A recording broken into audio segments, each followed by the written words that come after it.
7. So, and we'll have this as a resource. Welcome, everyone. Thank you so much for joining. We're just going to take a couple of seconds here to let everyone into the room. We have over 200 registered, and we're going to have an exciting and very informative discussion today with our two special guests, Eileen and Ramona. So I'm just going to take this second to share my screen with you all. Can you see my screen?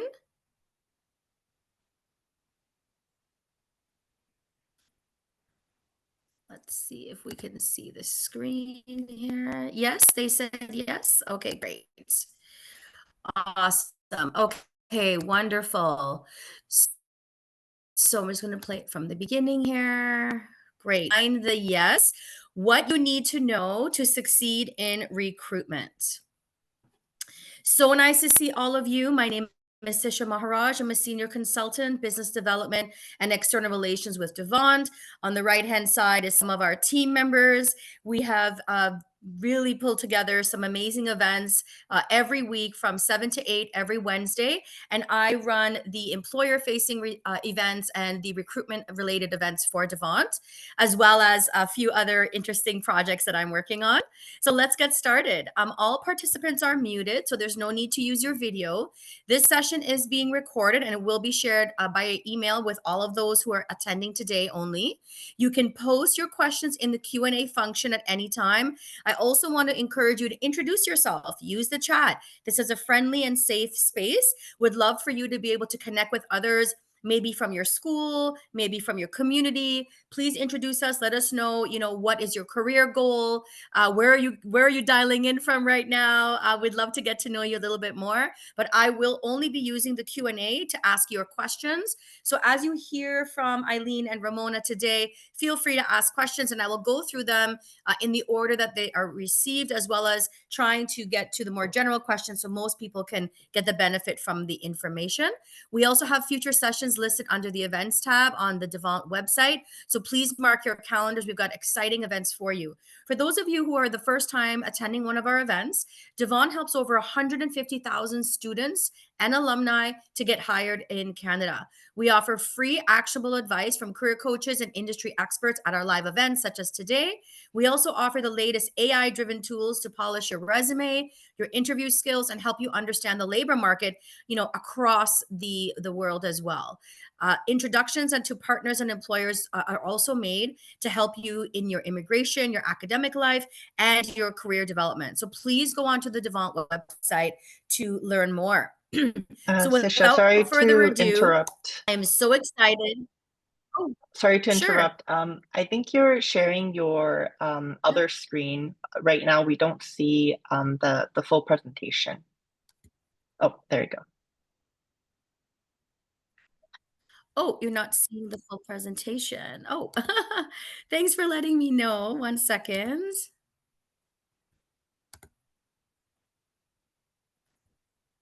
Let's see.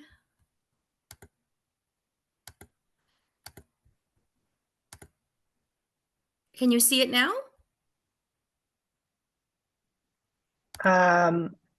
Yes, if you put it on at the top where it says from current slide.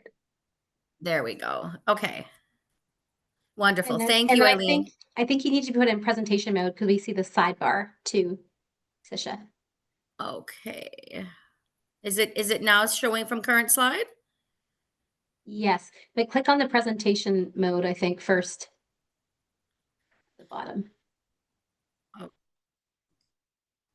Okay. It's so great to see all the introductions of folks in the chat. I have it in presentation mode, but okay, wonderful. Well, I'll just keep going actually. So I'm not sure why that is not working. But I just wanted to continue maybe just for the sake of time. So Ramona and Eileen, thank you so much for joining us. So we've got Ramona Aurora, PhD Vice President Learning and Talent Solutions, and Eileen Wang, technical recruiter. Ramona is from Disney, and Eileen joins us from Well Simple. So let's move to our questions. Again, welcome to you both. Thank you so much for joining us. And again, thank you everyone who's here joining us online as well. As I mentioned, please do put your information in the chat. Introduce yourselves. Would love to learn a little bit more about you. So I'm actually going to ask my first question to you, Ramona. Thanks so much. Everyone is very excited to learn a little bit more about what's happening at Disney. And considering your role and your leadership there, wondering if we could maybe start big picture. And if you can let us know, as a workforce futurist, how do you see the skills most in demand at Disney evolving over the next few years? That's such a great question. I would say, first of all, it doesn't matter where you are. There's the soft skills and there's the technical skills. And Eileen, I want you to keep me honest here. And I would say that we're now seeing a moment in this new era of work where there's a combination, kind of a connection, a deeper connection between this idea of technical skills and soft skills. And what I'll say with that is that you could have learned project management. You might have a PMP certification, for example. Fantastic, a very technical skill, let's say. But you have to understand and be comfortable with technology that's going to help you do your job. And so even more furthering beyond just like the functional skill of project management into like, well, what tools and what other technologies can I use to move that tool? At the same time, you have to understand how to collaborate with those tools and communicate effectively with people. And so, I have a good friend of mine who's a project manager, and she was like, I love being a project manager because I'm kind of an introvert. And I'm like, well, don't let this idea of being an introvert, like, what does that really mean, right? Because you're still a collaborator, you're still social, and you still have to communicate effectively. And so, the technical skills that you bring to the table as a project manager also means you need to be a technologist, and you also have to be, humanistic in that way.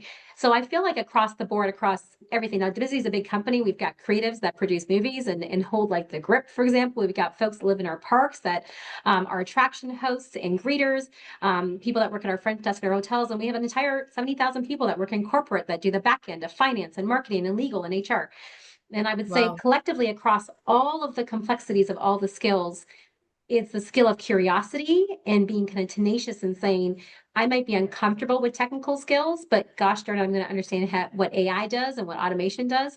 I also might have kind of thought myself to be more technical and not have to work with people, but my goodness, I have to be, because and learn from people as well to do my job. So that's where I think the shift is changing. We used to kind of have these siloed boxes in terms of skills, and now we're just like, we need it all. We need the full package. And I think that's such good information for job seekers to understand, is like you're looking for the well-rounded individual, right? So maybe you could share with me and tell us, considering like the future of work, what do you think are the skills that people need to be prepared for in this future of work? Yeah. It's not much different. So the World Economic Forum kind of, they put out their recent job report. I think Eileen and I, in our world, we have to stay on top of these reports. And then of course, we're looking at data across the board.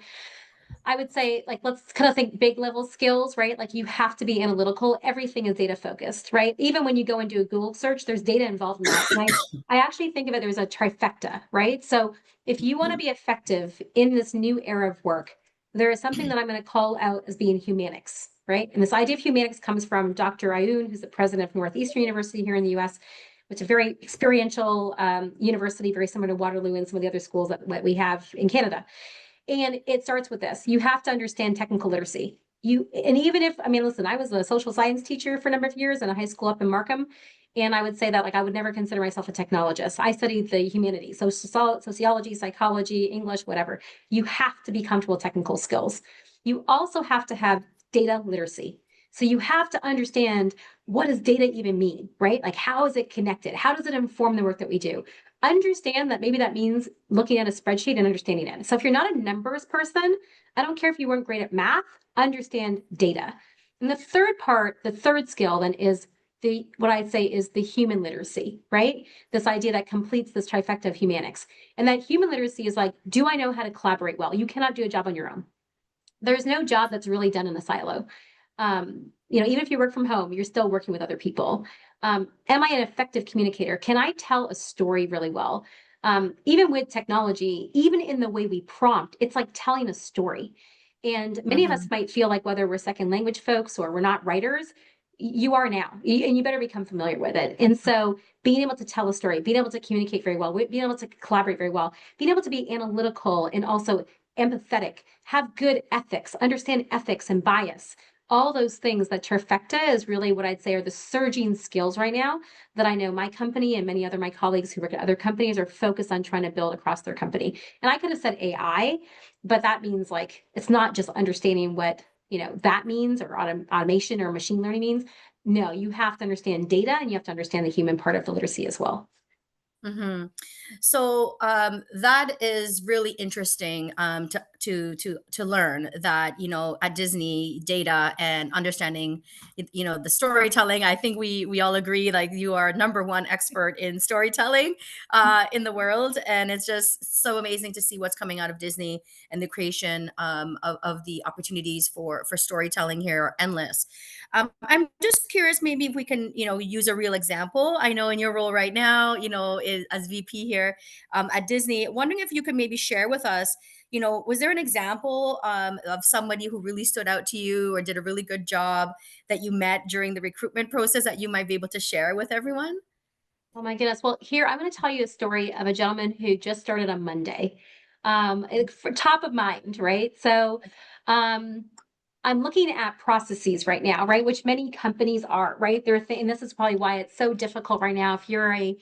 If you're a new graduate, right, it's probably the hardest time in the era of work that I've worked in, which is about 30 years of looking for a job. And part of the reason of that is because a lot of those entry level jobs, the companies like are starting to think about like, well, how do I do that job faster? And is this technology might help? And I'm not trying to like make it scary. It's just that everybody, companies need to be efficient, right, and need to have their processes laid out. And we have this new technology now. We're like, oh, how could AI or even machine learning or automation help us with that? So it's a little tricky. And so I had this guy that I met. He was actually he was working part time in a restaurant, and he was working part time with a team of data scientists for a small kind of private firm in town. And he was also coaching baseball, high school baseball on the junior varsity team. And so I have some baseball players in my family. My two boys play baseball, and I met them through some other friends. And I was like, hey, can you spend some time twice a week getting my kids hitting, like work on some hitting and some pitching? He's like, sure.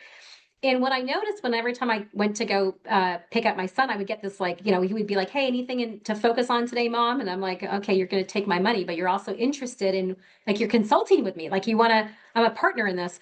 And then he would send me a text message afterwards with like, here's what we worked on, and here's the plan for the rest of the week. And I was like, this is like a little different. Like, you are consulting here. You're giving me a great, clear kind of plan. I really like this. And then we started to talk. I'm like, well, what'd you go to school for? He's like, oh, analytical math. And I'm like, interesting. Okay. Tell me more about that. And I said, what are you doing now? He's like, well, I'm teaching myself how to code. And I was like, you're teaching yourself how to code. Why? He's like, well, I want to use Python. And I'm actually like dabbling now into Tableau. I'm like, oh, you're teaching yourself how to do that. It was so interesting, right? Like, we were not interviewing for a job. I didn't meet him at a networking event. It's literally like I'm sitting in my car picking up my kid, or I'm dropping my kid off at a baseball field. And I just hired him Oh, wow. as our junior automation specialist, right? Like, Oh my goodness. right. So he just started Monday, right? Like, this guy is now, he quit his restaurant job. He's now got a full-time job here at Disney. He's sitting just down the hall with me from me right now because we're on West Coast Oh, time at 4 o'clock. And I just share that story. First of all, it's top of mind, but I think it's like, listen, I'm sure Eileen is like, millions of resumes come through the company and hundreds of them land on my desk, right? For opportunities on my team. And we go through the interview process. And I look through LinkedIn, I look at the resume, and then some of them get passed through, and I'm like, okay, let me talk to you, right? And it's, first of all, do I want to work with you is great. But also, I know that the skills that you might have learned at school and the skills that you have today are not the skills. They might be the beginning of those skills, but I'm going to need you to do so many more things as you continue to grow in this role and at the company. And I need you to have like the tenacity and like the edginess and the bravery and the courage to raise your hand when you don't know, but also to have the willingness and the curiosity to figure things out.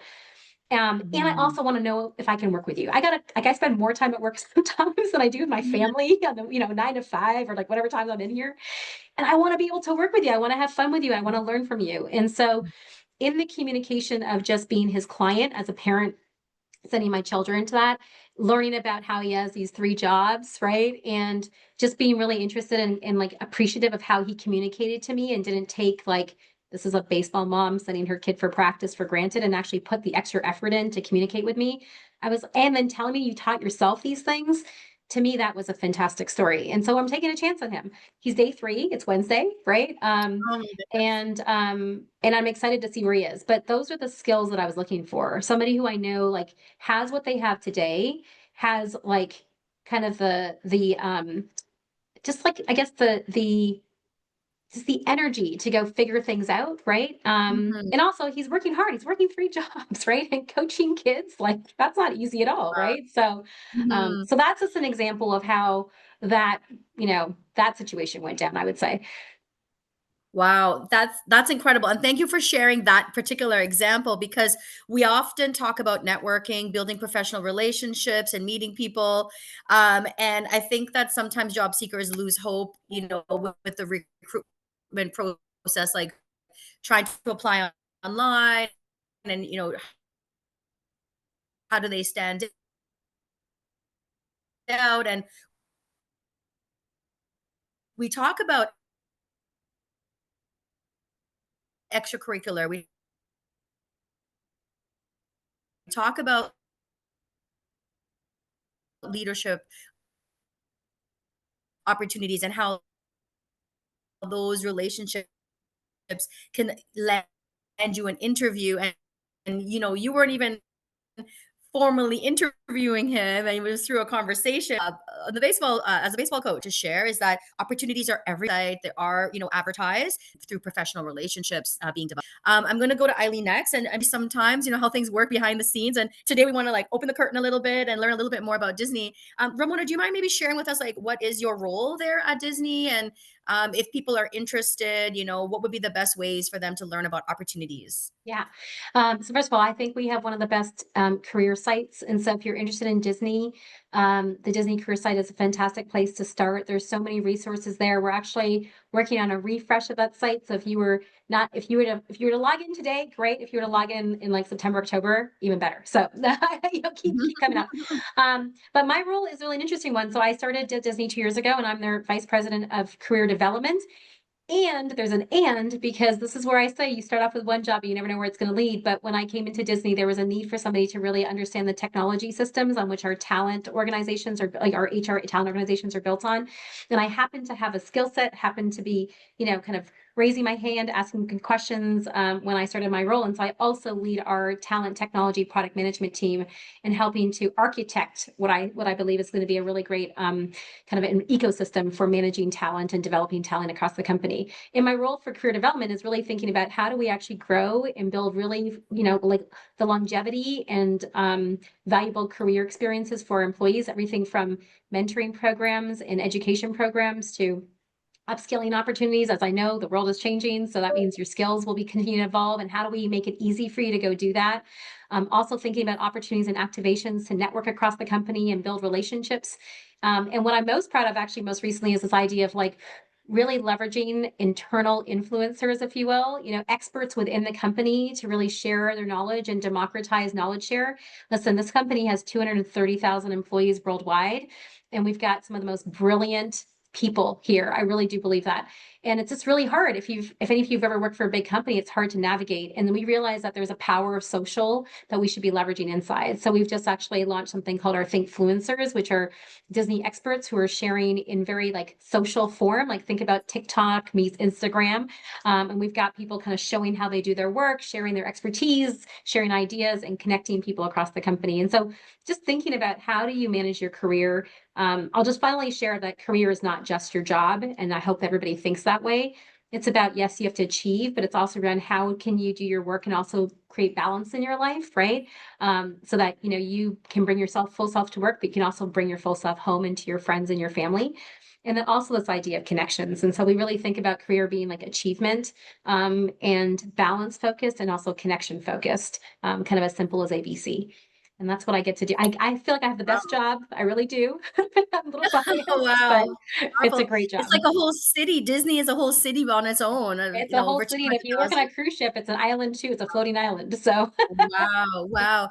And in Canada, is there any presence or teams that work through the Canada office? yeah, we actually have, I mean, I Mhm. have some HR colleagues that work in Toronto, in the Toronto office. We've got some studios teams in Vancouver, for example. And so, and then listen, if anybody's been to Disney World, you know that we have our Canadian pavilion at the park there. So, yeah, and there's actually surprising, there's quite a few Canadians that I work with on a daily basis, which is always really, I'm Canadian, so obviously it's really Yeah. exciting, even though I get to live in south of the border in California.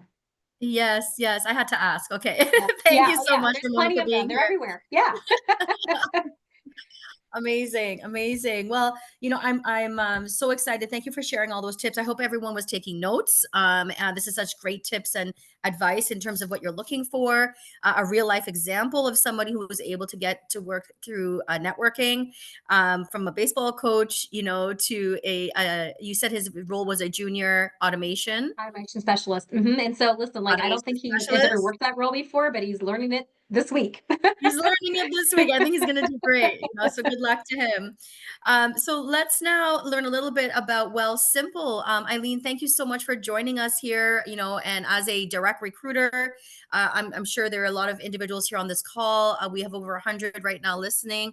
To understand, I would say from you in terms of what are some of the roles that you are hiring for, and also maybe you could share a little bit about a little bit about Simple for those individuals who are new to Simple as well. For sure. Yeah, I'll kick things off with a quick introduction about Wealthsimple. We're the largest financial technology company in Canada. We service about over 4 million users right now, and you can do anything that a traditional financial institution does at Wealthsimple, but we really remove that barrier to entry where if you want to do your filing your taxes, your mortgage, trading, crypto, savings, you can do that all on our platform, but you don't need to go to a physical branch to make any of these financial decisions. And if you want to talk to someone about making financial decisions, maybe you're a newcomer to Canada or you're new to any of this, you can book an appointment with one of our advisors or financial planners and talk to them about it. But we'll never force you to have a conversation with us if that's not something you're open to. So that's kind of how we service Canadians. For us, what's really interesting is that, a lot of the things that Ramona brought up are very similar to what I look for as a recruiter, even though we're in vastly different industries, fintech and something more creative and, the different things that Disney offer. But that kind of just goes back to what Ramona was talking about, is that analytical piece and being data driven, but also finding that balance of having strong soft skills that exists across the board in any industry, and all recruiters are looking for those skills. So it's quite interesting to see that balance that Ramona was talking about. Very prevalent with what I do as well. I'm a technical Mhm. recruiter at Wealthsimple. I mostly hire for our product engineering team. So I hire for senior to intermediate software developers. But I'm Mhm. also the only floater recruiter on our team. So I actually get to hire across the business. So any specialized roles that come up, they kind of land on my desk, and I get to kind of see how everything comes together at Wealthsimple. And yeah, it's a very cool job. You get to really learn about financial literacy through my job as well. And I'm the first to admit I Mhm. really did not understand that when I first joined Wealthsimple. And being here and working at Wealthsimple has really taught me about that as well. It's been really fun. Mhm. Wow, that's a bonus, right? Is developing the financial literacy skills and understanding from one of the most innovative fintech companies in Canada. So great to hear that. And I understand that you are now gearing up for recruitment, for campus recruitment. So wondering if you can share with everyone what are some of the hot skills you're looking for the co-op jobs that you will be hiring for in the fall. Yeah, this is a great time to be talking about this because we will be posting all of our early talent roles the second week of September, and those will be going live on our career site. And we hire for all Canadian institutions, as well as boot camps and new grads who are within 6 months of graduation date. So really open to anyone to apply. And we hire across the board. So even though we're fintech, it doesn't mean that you need to be an accountant or anything like that. We hire for our Mhm. R&D team, so mostly data science, product engineering. We also do a lot of back-end hiring, what we call our financial operating system. So if your skill set is more on the back end, when it comes to software development, we definitely hire for that as well, and full stack developers. As well as Mhm. non-tech roles, we hire for marketing, community management, communications, HR as well. So really across the board, we offer a lot of different opportunities, and our internship programs are really fun. They are in person at our Toronto office starting this fall. So for winter 2026, they will also be in office, but we host a variety of events to ensure that engagement is there and that our interns are able to meet folks across the business and not just in their direct teams. Mhm. Oh, that's fun. That's great because they get to network across the organization as well, which is Mm. important. So, from your experience, that's really exciting to hear that there are roles coming up and the ones that you're looking for. I know a lot of our students and job seekers who are on the call are in those areas of expertise in their academic studies, but also in their interest areas. Can you share with us what are some tips that you think that job seekers could utilize to prepare better for the recruitment process with Wealth Simple? And then on the flip side, what are some common mistakes that you just want to share so that we can help this group to avoid those mistakes in the recruitment process? Yeah, I'd say the most important part is your resume. That is your first impression you're making.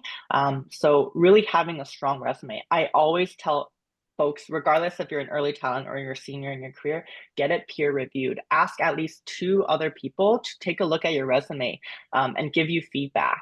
And really think about what they're saying to you, how they're looking at it, because everyone looks at your resume differently. Studies have shown that recruiters spend about 6 to 7 seconds per resume. And that is pretty realistic. And sometimes they spend less than 7 seconds. And that's just me being very honest because, like Ramona said, we're receiving hundreds and thousands of resumes per role. Realistically, we are not looking at more than maybe 50 resumes even per role. Sometimes I look at less than that because we do use different tools. We use Boolean searches. Strong resume, looking at the job description and look for those keywords. What are we asking for? Does that exist in your resume? Do those keywords come up in your resume? That is very, very important. I think a common mistake that folks make is there's there's quite a few that I think of, but the main thing that comes up is folks who maybe don't use their resume space as wisely. So potentially putting a very large profile picture on your resume that is taking up, a really valuable real estate. So think about what is relevant to the role that you're applying to, and really use your resume space for that. Rather than submitting a very generic resume, think about if you can create, 2 to 3 customized resumes that you can use across the board for different roles. I'm not saying always create a custom resume for every single role you apply for. That's not sustainable. But personally, I have one that's a generic resume, a resume that is specific to my technical recruiting skills, and then a third one that is specific to my early talent recruiting skills. So that way, when I'm coming across a different job description that I'm interested in, I have 3 that I can choose from that I can apply with. So that's a really great way to kind of diversify your skill set in the way you apply. Great. Thank you so much. Again, great advice, good information for everyone to understand. And thanks for reviewing the different roles that you're hiring for. Ramona, I'm not sure if you are aware of the campus recruiting roles or if you wanted to expand at all. Are there any specific roles that you think would be useful for new grads or those who are looking or early on in their career at Disney? Yeah, and I know in the chat people were asking about roles. First of all, do your research in the sense of like go on the career sites, go on LinkedIn, Indeed, whatever you're using for your job aggregators, and set your searches. Yeah, I'll share one of my pet peeves when people ask me, "Do you know if you're hiring for X?" Because it's like, listen, I'm like one executive with a company with 230,000 people. no, I don't know, but you should Mhm. know, right? If you're really interested in my company, you'll know like what we're hiring for. You will monitor the job boards and you should have those searches come up.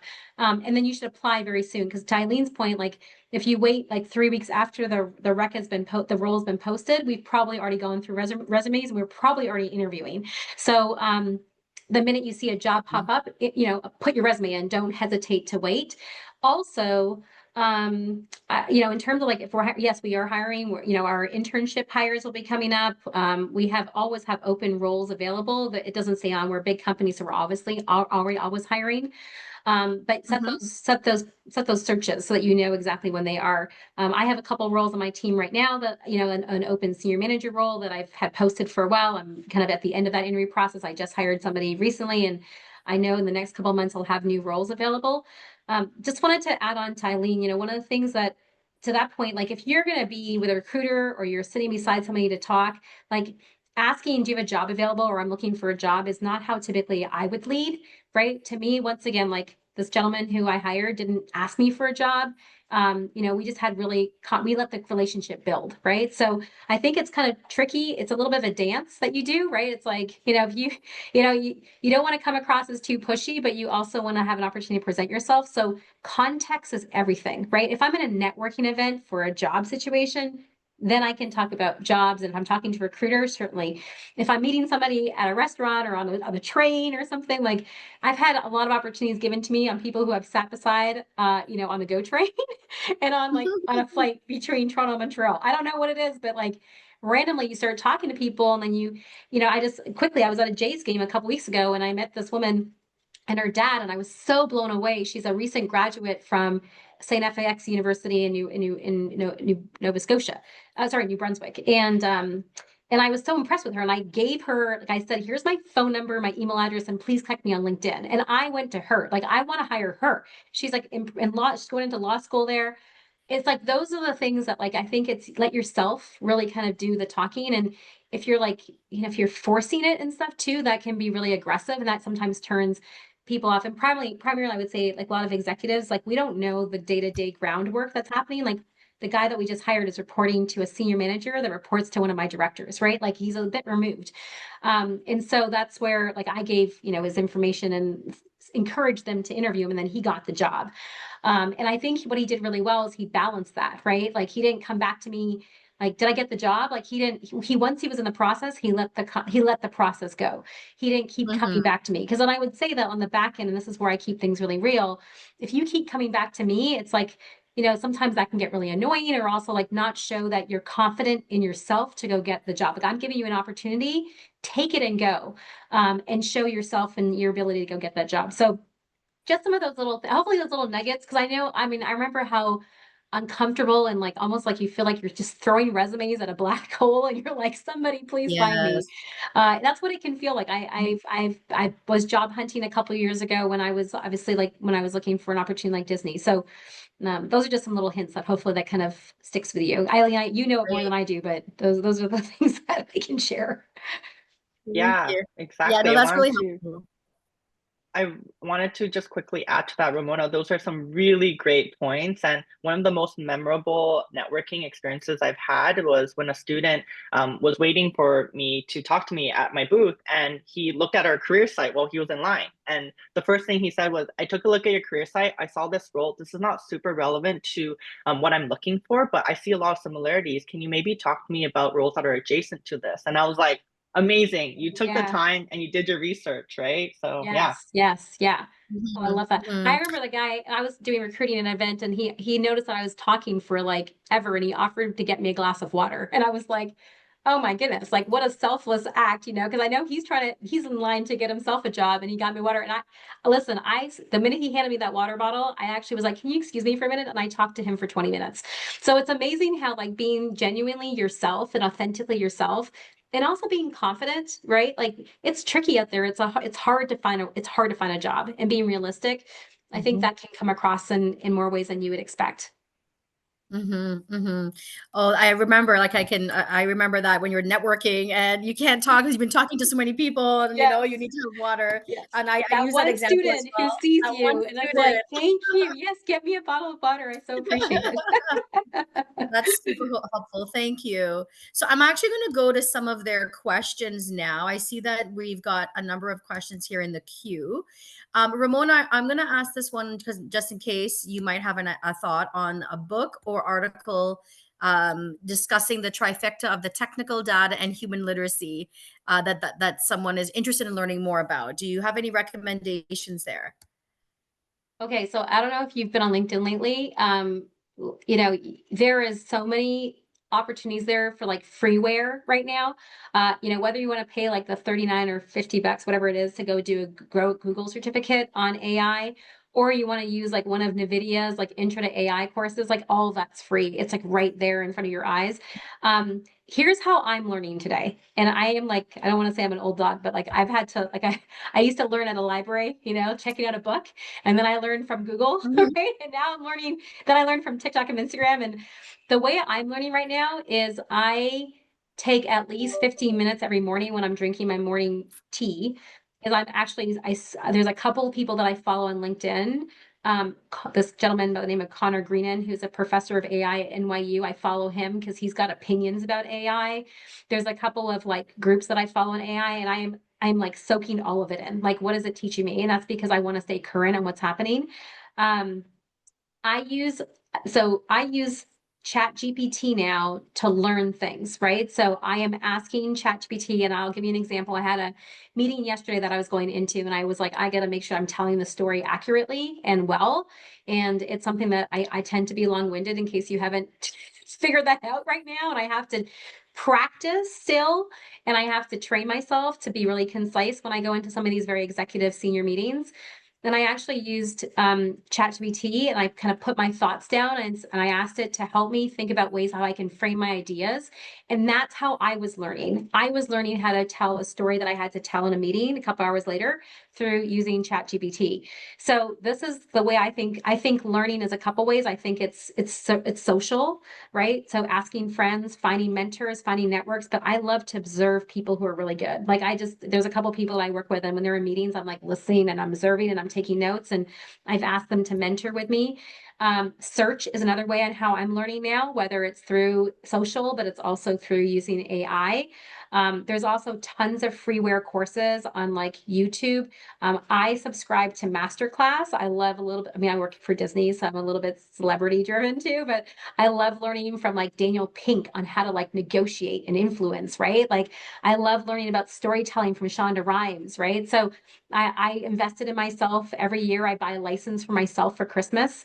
There's actually a 2-for-1 deal usually, and my husband and I both get that license. So there's ways to do that. LinkedIn Learning has great options for you as well. So, and what I'm saying is that I think, can you tell it's just because I'm curious, right? If you're curious, you will find the information. YouTube, you can learn from YouTube. But that's what I'm learning these days. All the things, but all the trifecta, you can learn any from those things. And then the last piece I'll just say is, don't just listen to it and see it, but like practice it, right? So I just asked AI to tell me how to tell the story better. Then I went into my meeting, and then I did what it told me to do, right? And I was okay at it. So now, like the next time I go, I'll get better at it. So don't just think that you can passively be like, a passive absorber of information and knowledge. You have to go out and try it and practice it. Thank you so much for sharing how you are learning, and it's very useful. And some of the resources and influencers that you mentioned, like Daniel Pink, super useful. Thank you so much, Ramona.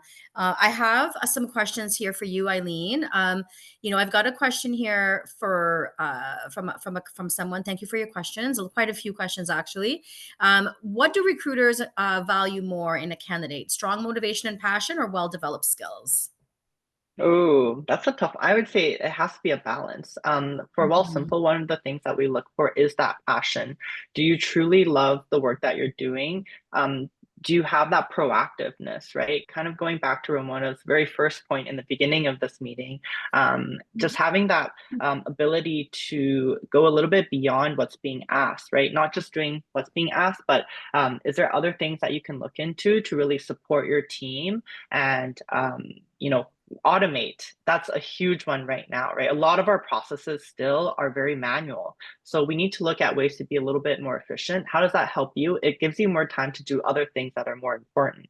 So we actually have a lot of interns who, when they first join, the first thing they do is they look at their team's entire code base, if they're on the dev side, and really look at areas where they can help the team be a little bit more efficient or clean things up for them. So everyone hates doing documentation. It can be very long and hard to clean up, especially if it's legacy code. So a lot of our interns actually take that initiative to see where they can help, even in the smallest way, because that has a huge impact. So we also look at impact as well. That comes up a lot in our conversations. And when we do interviews, one of the first questions we always ask is, can you tell us about an impactful project you had? And tell us why you think it was impactful and how it impacted the business or the project that you worked on.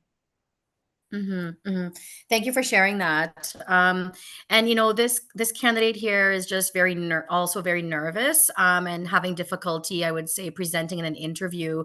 He talks about having some anxiety in the interview. Do you have any tips to help someone to get over that social anxiety or to build their confidence for an interview? Yeah. What I tell everyone is we're all nervous. The interviewers are also nervous. I've had interviewers wrap up a call and they come to me like, wow, that was very nerve-wracking. Um, and it's very normal. That's human nature. So when you go into a space like that, just remind yourself that it's very normal in an interview setting. Everyone there is nervous, the interviewers and the candidates. Just doing some practice. So there's actually a really cool software that my colleague showed me. It's called Jack and Jill.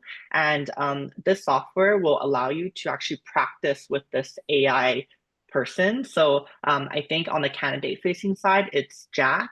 And you can actually ask him to interview you. This software, what it actually is supposed to do is to help collect candidate information. And then Jill presents this information to employers to showcase like, hey, we actually had Jack talk to this person. It might be really interesting for you to consider them for your role. But because it's a free software, just try it out. Use Jack as a pretend interviewer. And that's a really great way to start practicing. And it's so elaborate that Jack actually has different pauses. He'll say, and it sounds very human. So that's a really great way to practice and practice with your friends. Ask your friends, hey, here's a list of questions that I pulled from ChatGPT. Can you maybe just like start asking me and we can practice back and forth? There's also different workshops people host for free. If you just do a quick Google search in your local area, there's a lot of workshops where they will offer you free interview practice workshops, and those are really great as well.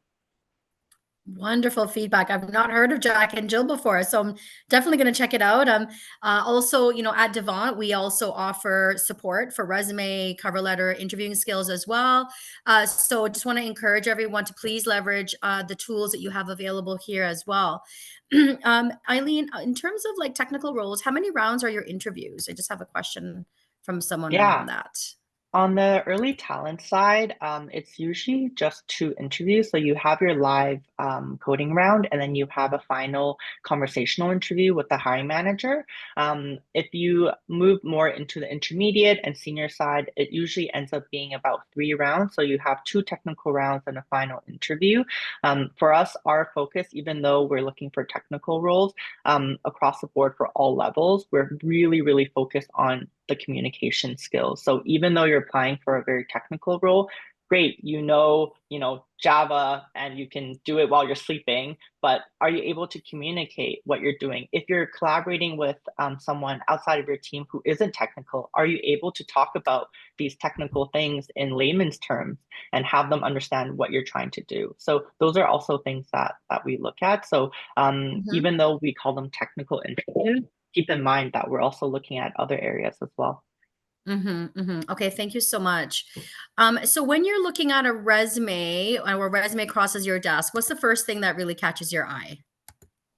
Keywords. So words that really pop up in the job description we're looking for. Actually just did a workshop today with a bunch of early talent folks, and all of them weren't using like different bold bolding for their resume, and it's a very flat resume and there's a lot of words on your page. So I always tell people, look at the job description. Are there keywords that you know that you have that same skill set? Then bold it in your resume. It doesn't have to be every single line, maybe under each experience, bold at least one phrase. And that really pops to the recruiter. Keep in mind, 6 to 7 seconds is all you have to make an impression. So yeah. Mhm. I know I know that people are looking for more than 6 to 7 seconds when they spend quite a bit of time on the resume, but I think, it's good to know what the reality is as well. I have some questions here, everyone, that are, I think, very personal, like coaching questions. I'm not going to ask the individual questions per se, but try to get to the more broad questions. But I do want to encourage you to reach out. We do have career coaches that are available to assist you. And I'm just wondering, I've got a couple questions here, Ramona, for, people maybe who used to work at Disney, maybe in the theme parks and looking, to translate that experience. So, any ideas or thoughts in terms of like career pathing? Like if someone actually worked in a theme park or worked on customer service, for example, do you have any tips on how they can leverage that for another role within the Disney family? Yeah, so it's all about storytelling. And I can share, like, personally, I was a high school teacher for a decade and had to figure out a way to translate what I was doing in the classroom when I was looking at roles in corporate. And actually, Sisha, you were the one that really helped me figure out how to change the language, right? So I stopped calling people my students and started talking to them about clients. And like, and a lot of it. So listen, I go in at least once a quarter and I call it walking Main Street. I go into Disneyland and I walk and I talk to people at the parks.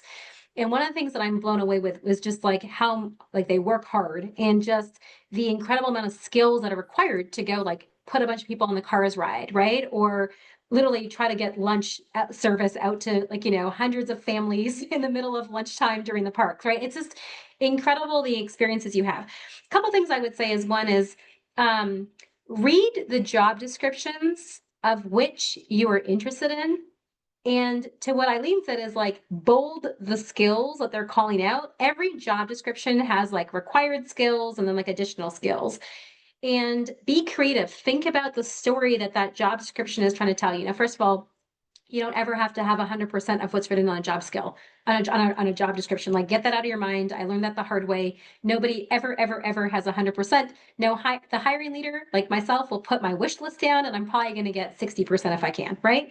But read that job description and make a list of the skills that you have or the experience they're asking for, and then be creative, right? Like be a storyteller. Think about the job you're doing and think about how might I have done that? Or if you're taking a job that you are interested in and you think you want to apply for it, there must be a reason why you think you can do the job.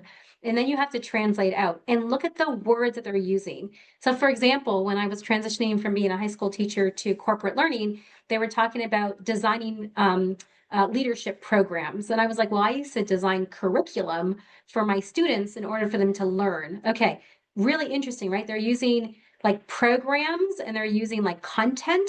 And I'm talking about curriculum as a teacher. So then I learned like the word curriculum is not what they use in corporate, but they use content and programming. Okay, swipe out curriculum and now talk about program and content. So you see, like, I'm just giving you an example of how that might happen. The gentleman who I just hired was working in a restaurant, right? And he was working in a fast moving environment. You know how many times I ask people in the job description to be agile? Okay, so working in a restaurant, fast moving, quick thinking, quick decisions, service oriented, and to be agile, like translate that into be an agile employee, right? I can pivot quickly. I can manage a lot of people at the same time. I'm used to high stress environments, right? I'm able to anticipate needs. So you can kind of see like what I do in a restaurant to like what it might mean to be agile and how I can show that in a resume or in an interview. So Mhm. storytelling and figuring out the words are really important. Eileen, I don't know if you're nodding, but I don't know if you have any other contexts to that, but that's Yeah. where I feel like you've got to be a translator for yourself and looking at the jobs you want. Like even if you're employed right now, I do it all the time. In a quarter, I go look at the jobs, even the jobs that I have today, and figure out like what are employers looking for? Because I always want to be relevant, right? And I always want to make sure what I'm doing is going to be relevant and how do I talk about my work as being relevant? I have a very quick example Very that's connected to Disney. I actually hired someone from the Canadian Pavilion from Epcot earlier this year, and that's Awesome. exactly that. He doesn't have any experience in fintech, Oh, but he researched our company values and our culture manual, and our top value is the client, the client, the client, and very similar to what he was doing at the Canadian Pavilion. And he really brought that to life during the interview, and we hired him as a client experience agent, and he still works here to this day. Yeah. I love that. I mean, even Eileen and I did not plan that ahead of time. So it's great. Wow, Yeah, that's yeah, amazing. yeah, yeah. I mean, this is where I think it's like you just called it out, right? Like they did their research, right? Do your research, know the company. Every interview that I always do with people coming to Disney is I always ask, like, what do you know about the company and why do you want to work here? And people always say, well, I watched a movie or I love that. Like, that's fantastic. I want you to be a consumer of our business for sure. But I also want you to know, like, if you work in the parks, you know, it's the 5 keys. If you work at Disney, you know that we value innovation and storytelling. You know, those are really important. Know about our leadership, understand the market. If you're applying for a finance role and you haven't looked at the market and know how our stock's performing, like, what are we doing? Right. So these are the things where like you have to do research. You may not have to customize every piece of your resume, but when you're in the interview, you have to feel like that at least big companies, or at least our company, we want to know that you want to work for us, that it's not just a job. We want to know that you want to have this job at the Walt Disney Company. And that's really important. Wow, such great feedback, such great tips. I love the examples. I just put up a poll there as well to get some feedback from our listeners right now. We've had over 100 people joining us. So excited that so many people are learning from your area of expertise and your advice. Eileen and Ramona, thank you guys so much for sharing all of this important, real, and honest feedback with everyone here. I know that there'll be some follow-up questions. I will be able to send you guys the resume, the webinar recording after this. I also just wanted to mention, please do give us your feedback, but I also wanted to highlight to everyone today, please give us a big round of applause and thank Ramona and Eileen for their time today. I also wanted to share with you that for those situation, we are offering extra supports. I'm just going to hopefully try to share my screen one more time. Hopefully it works. See lots of hearts, lots of clapping. So yes, thank you. It was such a great discussion today. Thank you guys so much. Devont is also here to support you ongoing. We are going to be launching the Alumni Advantage. It's for those of you who are finishing school, launching your career can feel like a whole new challenge, but we are here to support you, to help you understand what comes next, and you don't have to be here on your own. So for those of you who are alumni, and for those of you who are graduating, I'm just going to end our poll. I'm just seeing like lots of stars here for both of you. Thank you guys so much. Again, I have one other poll that I would like to share, if I can do this, to see if you are on the call right now. Would you be interested in learning more about the Alumni Advantage? It is an online tool to help you. Please let us know if you're interested. We will be doing follow-up with everyone on August the 20th. We have an event for those of you who are part of our partner schools. As I mentioned, Devont works with about 17 universities and colleges across Canada, and we are growing, as well as 9 non-for-profits. So we are looking to assist more and more students, graduates with their job search to be successful. So please let us know if you are interested in learning more about the Alumni Advantage. We will be following up with you for a special offer where you can get access to these supports and services to help you in your job search and to help you be successful.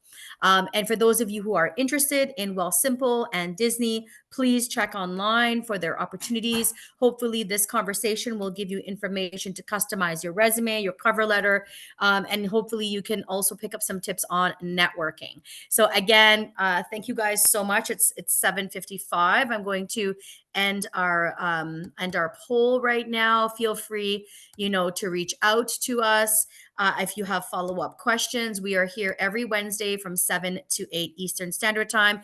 Again, so grateful, Ramona and Eileen. Thank you guys so much for spending this hour with us. I hope that we get some great talent for you and wish you all the best in both of your roles in your organizations. Thank you so much. Thank you for hosting us, Sisha. Thanks, Eileen. Thank you, Ruben. Thank you. Bye, everyone.